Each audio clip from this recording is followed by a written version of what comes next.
میرا نام سارا ہے۔ میں ایک ان پڑھ گھرانے میں پیدا ہوئی۔ ان پڑھ اور روایت پرست گھرانے میں پیدا ہونے کے باوجود مجھے اپنی مرضی سے زندگی گزارنے کا حق حاصل تھا۔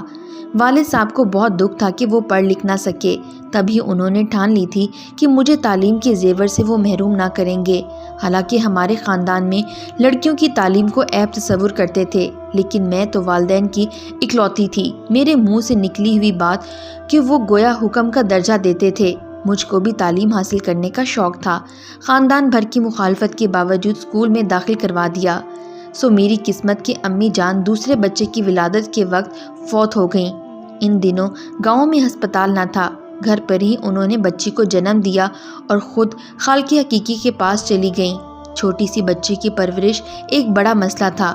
میں ان دنوں دوسری جماعت میں پڑھتی تھی اور بامشکل میں 7 برس کی تھی۔ امی جان کی وفات سے جہاں ابو کی زندگی میں خلا پیدا ہو گیا تھا، وہاں میں بھی ممتا سے محروم ہو گئی تھی۔ اب ہم دونوں ہی مضطرب اور بے چین تھے۔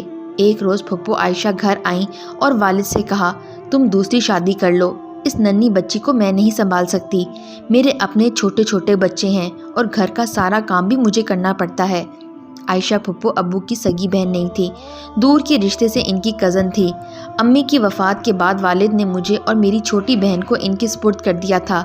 عائشہ پھپھو کے خود 8 بچے تھے، 4 بیٹیاں اور 4 بیٹے۔ وہ سب اوپر تلے کے تھے اور سب سے بڑا بیٹا 16 برس کا تھا۔ باقی تمام بچے چھوٹے تھے، بہت شرارتی تھے، مجھے تنگ کرتے تھے اور سارا دن میں روتی رہتی تھی۔ اسی صورتحال میں والد کو دوسری شادی کیے بنا کوئی چارہ نہ تھا، حالانکہ وہ شادی دوسری کرنا نہیں چاہتے تھے۔ بہرحال عائشہ پھپھو نے ہی راستہ تلاش کر کے ابو کی شادی کرا دی۔ نئی ماں کوئی نوعمر لڑکی نہ تھی، پختہ عمر اور طلاق یافتہ تھی۔ والد نے امی کو سمجھا دیا تھا کہ دیکھو، میں نے ان 2 بچیوں کی خاطر تم سے شادی کی ہے، میری بچیوں کا خیال رکھنا اور ان کو ماں کا پیار دینا۔ شروع میں تو آسیہ امی نے ہمارا خیال رکھا، مگر سچ ہے ہر عورت کے سینے میں ممتا بھرا دل نہیں ہوتا۔ جلد ہی وہ ہماری نگہداشت سے تنگ آ گئیں۔ اس نے ہم کو بوجھ ہی نہیں بلکہ اپنے لیے مصیبت سمجھ لیا۔ میری معصوم بہن جو ابھی پالنے میں تھی، اس سے لاپرواہی برتنے لگی۔ ماں چاہتی تھی کہ میں اسکول نہ جاؤں بلکہ اپنی بہن نائلہ کو سنبھالوں، جبکہ والد نے سختی سے کہہ دیا تھا کہ زارا ہر حال میں اسکول جائے گی، اس کو اسکول سے ہٹانے کے بارے میں کبھی سوچنا بھی مت۔ کچھ عورتیں مجبوراً حالات سے سمجھوتا کر لیتی ہیں، خواہ ان کی مرضی ہو یا نہ ہو، لیکن آسیہ ایسی عورت ہرگز نہیں تھی۔ اس کی فطرت میں ضد اور خودسری تھی، لہٰذا وہ ہماری پرورش کی ذمہ داریاں اٹھانے سے سمجھوتا نہ کر سکی۔ پھر جب خدا نے اس کو بیٹے کی نعمت سے نوازا تو وہ مزید لاپرواہ اور مغرور ہو گئی۔ اب ہم دونوں بہنیں اسے اپنی خوشیوں بھری زندگی میں خار لگنے لگی تھیں۔ وہ ہر صورت میں ہم سے چھٹکارا پانے کی تدابیر سوچنے لگیں۔ ان دنوں میری بہن نائلہ ابھی صرف 1 سال کی تھی اور پوری طرح چلنا بھی نہ سیکھی تھی کہ ماں نے اسے بے رخی برتنا شروع کر دی۔ میں تو اسکول جاتی تھی اور ماں اپنے بیٹے کی دیکھ بھال میں منہ ہو جاتی۔ بیچاری نائلہ ادھر ادھر لڑکتی پھرتی، سردیوں میں بھی ننگے پاؤں بغیر سویٹر کے وہ پھرتی رہتی۔ ابا کھیتوں سے آتے تو خود اس کے ہاتھ منہ دھلاتے، سویٹر اور جرابیں پہناتے۔ بیوی کو جتنا کہتے کہ یہ معصوم بچی ہے، اس کا خیال رکھا کرو، کسی دن ٹھنڈ لگ جائے گی، لیکن آسیہ امی کی ایک کان سے سنتی اور دوسری کان سے اڑا دیتی۔ ایک روز کا ذکر ہے کہ میں اسکول گئی ہوئی تھی اور ابا روزی روٹی کے لیے گھر سے باہر تھے۔ ماں نے مٹی کی بڑی سی ہانڈی میں ساگ ابالا اور اسے چولہے سے اتار کر فرش پر رکھ دیا۔ وہ اندر اپنے بیٹے کو دودھ لانے کے لیے چلی گئی۔ نائلہ پاؤں پاؤں چلتی کمرے سے برآمدے میں آئی اور گرم گرم ساگ کی بھری ہانڈی سے وہ جل گئی۔ بس پھر کیا تھا، ایک چیخ بلند ہوئی۔ نائلہ بری طرح جل چکی تھی۔ جب ماں نے چیخ سنی تو وہ بیٹے کو پالنے میں لٹانے کے بعد باہر آئی۔ نائلہ گرم ساگ سے جل کر تکلیف سے بے ہوش ہو چکی تھی۔ ماں نے کھیتوں میں کام کرتے مزدوروں میں سے ایک کو آواز دے کر بلایا اور کہا، جا کر میرے میاں کو خبر کرو کہ اس کی بیٹی جل گئی ہے۔ ابا نزدیکی ذمہ دار کے ڈیرے پر تھے۔ جب تک ان کو خبر ہوئی وہ گھر آئے۔ ہسپتال جانے سے پہلے ہی میری ننھی نائلہ اس دنیا سے رخصت ہو چکی تھی۔ اس سانیہ سے میرے والد کے دل کو سخت صدمہ پہنچا۔ میں بھی دکھ سے نڈھال ہو گئی تھی، لیکن ہم کیا کر سکتے تھے؟ ہماری آہیں تو نائلہ کو واپس نہیں لا سکتی تھیں اور نہ ہی ہمارے دکھ کرنے سے وہ لوٹ سکتی تھی۔ وہ پکیزہ روح جنت کی حور تھی، سو جنت میں چلی گئی، مگر اس کی یاد کا زخم دل کا ناسور ہو گیا۔ وقت گزرنے لگا۔ نائلہ کی وفات کے بعد ابا بہت چپ چپ رہنے لگے تھے۔ اللہ نے آسیہ امی کو ایک اور بیٹے سے نواز دیا۔ اب تو ان کے قدم زمین پر ہی نہیں ٹکتے تھے۔ ابا نے بھیڑ بکریوں کا کاروبار شروع کیا۔ اللہ نے برکت دی۔ ہماری تھوڑی سی زمین بھی تھی جس پر انہوں نے بکریوں کا باڑا بنا دیا۔ ریوڑ پالتے تھے۔ ویپاری یہ ریوڑ خرید کر لے جاتے۔ رفتہ رفتہ آمدنی میں برکت ہونے لگی۔ اب میں 9ویں میں تھی۔ سالانہ امتحان قریب تھے۔ انگریزی اور حساب میں کمزور تھی اور پڑھانے والا بھی کوئی نہ تھا۔ انہی دنوں امی کا ایک کزن شہر سے ان کو ملنے کے لیے آیا۔ ابا نے میری مشکل کا تذکرہ کیا اور وہ کالج کا طالب علم تھا۔ اس کی انگریزی اچھی تھی۔ آسیہ امی نے بھی کہا کہ تم اس کو پڑھا لیا کرو جب تک یہاں ہو، تم کو امتحان کی تیاری یہ کرا دے گا۔ مجھے کیا چاہیے تھا، گھر بیٹھے ٹیوشن کا انتظام ہو گیا تھا۔ ابا نے اجازت دے دی اور روز علی سے گھنٹے 2 گھنٹے میں پڑھنے لگی۔ وہ لائق تھا اور بہت اچھا پڑھاتا تھا۔ خوش تھی کہ اب ضرور میں کامیاب ہو جاؤں گی، اچھے نمبر لوں گی۔ خود کو خوش قسمت سمجھ رہی تھی۔ کہتے ہیں جس کو اپنی قسمت پر غرور ہوتا ہے اس کا غرور جلد ہی ختم ہو جاتا ہے۔ علی کی چھٹیاں ختم ہونے والی تھیں اور میں چاہتی تھی کہ زیادہ سے زیادہ اس سے پڑھ لوں۔ اسے ہمارے گھر آئے بمشکل 1 ماہ ہوا تھا کہ ایک روز آسیہ امی کی ماں بیمار ہو گئی۔ وہ ان کو دیکھنے کے لیے چلی گئیں۔ ابو بیپاری کے ساتھ پہلے ہی گھر سے باہر نکل گئے تھے۔ اتنے میں علی آیا۔ میں نے دروازہ کھول دیا۔ امی نظر نہ آئیں تو پوچھا باجی کہاں ہیں؟ باہر گئی ہیں، میں نے جواب دیا۔ اچھا تم کتابیں نکالو، تھوڑا سا پڑھ لو، آج ذرا میرے پاس وقت کم ہے، کسی دوست کے پاس جانا ہے۔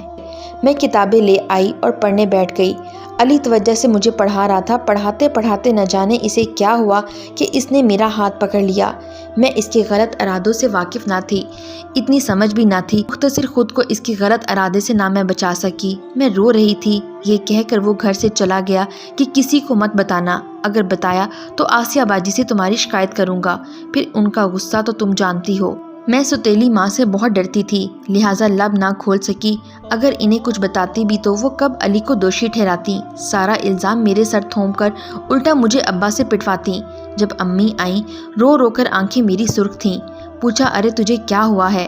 میں نے کہا امی میرے سر میں درد ہے اس لیے میں رو رہی ہوں۔ کہنے لگی ہر وقت کتابوں میں جو گھسی رہتی ہے، بس کام نہ کرنے کے 100 بہانے ہیں۔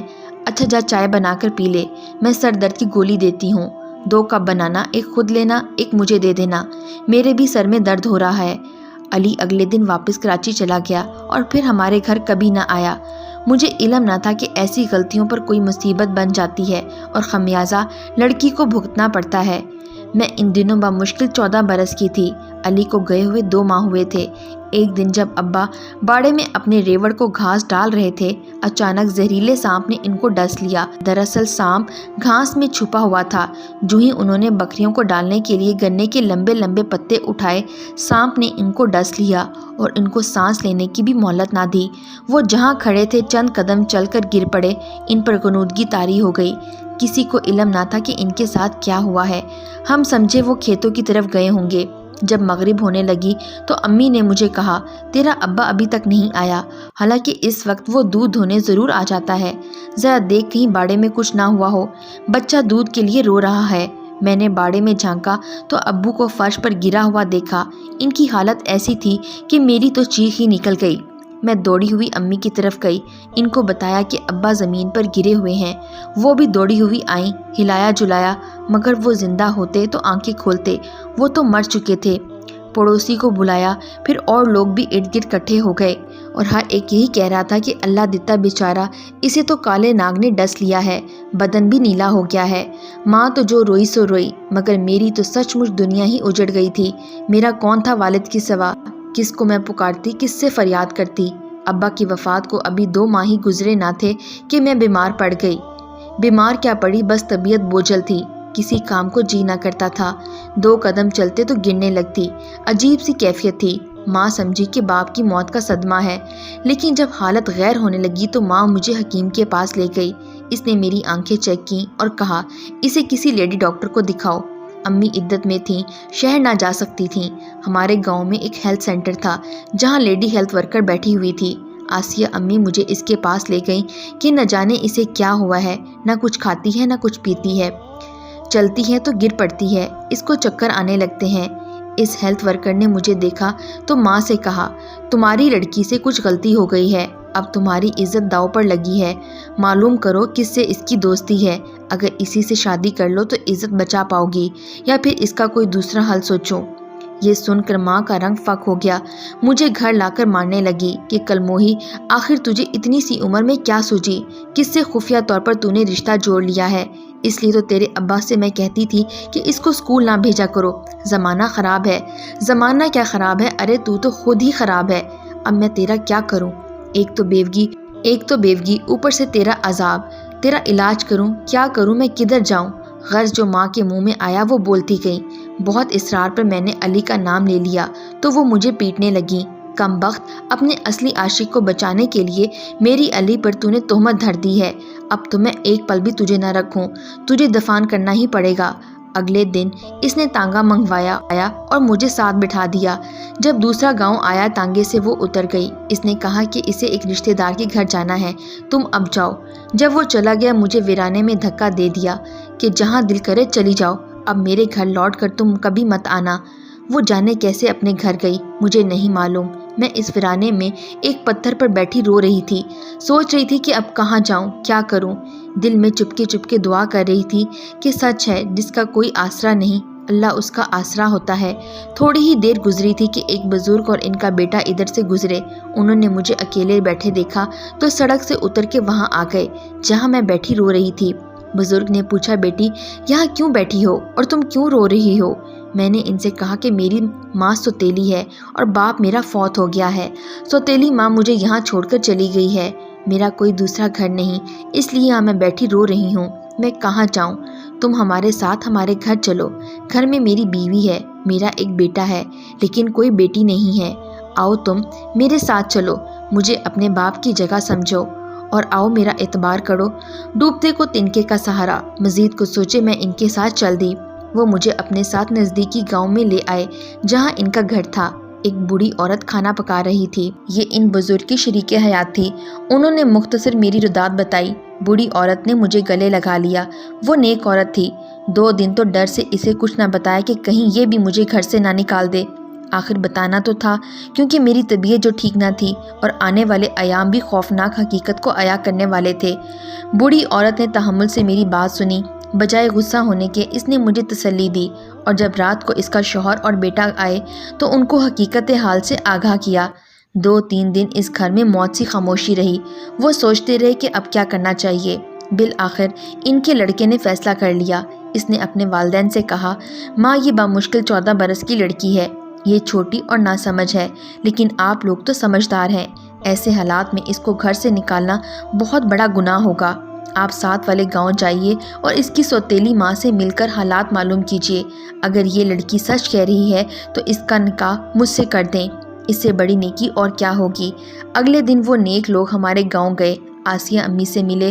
گاؤں میں تو سبھی ایک دوسرے کو جانتے ہیں۔ میری سوتیلی ماں کو ڈھونڈنے میں ان کو کوئی مشکل پیش نہ آئی۔ بزرگ خاتون نے ان سے ان کی بیٹی کے بارے میں پوچھا تو وہ کہنے لگی آوارہ تھی، کسی کے ساتھ بھاگ گئی ہے۔ تب انہوں نے کہا، وہ بھاگی نہیں، ہم کو ویرانے میں ملی ہے اور ہمارے پاس ہے، اگر کہو تو ہم اس کو تمہارے پاس لے آئیں، تمہارے سپرد کر دیں۔ ماں نے جواب دیا، اب میرے گھر میں اس کے لیے کوئی جگہ نہیں، اس کو یہاں مت لانا، وہ بہت جلد بدنامی جنم دینے والی ہے۔ اگر یہاں اسے ایسے حال میں لے آئے تو گاؤں کے لوگ اس کے ساتھ ساتھ مجھے بھی یہاں سے نکال دیں گے۔ اب اتنا تو کہہ سکتی ہوں کہ وہ اپنی مرضی سے بھاگ کر گئی ہے، پھر کیا کہوں گی۔ بزرگ خاتون کو ساری کہانی سمجھ میں آ گئی۔ انہوں نے کہا، اگر ہم اس کو پناہ دے کر اپنی بیٹی بنا لیں تب تو آپ کو کوئی اعتراض نہ ہوگا۔ اگر ایسے کرتے ہو تو خدا آپ کا بھلا کرے گا، کیونکہ گاؤں والے تو اس کو یہاں رہنے نہیں دیں گے۔ آپ ہی رکھ لو، جہاں مرضی اس کی شادی کر دینا، مجھے کوئی اعتراض نہیں، مگر دوبارہ اس حالت میں اسے یہاں مت لانا، تم لوگوں کو خدا کا واسطہ ہے۔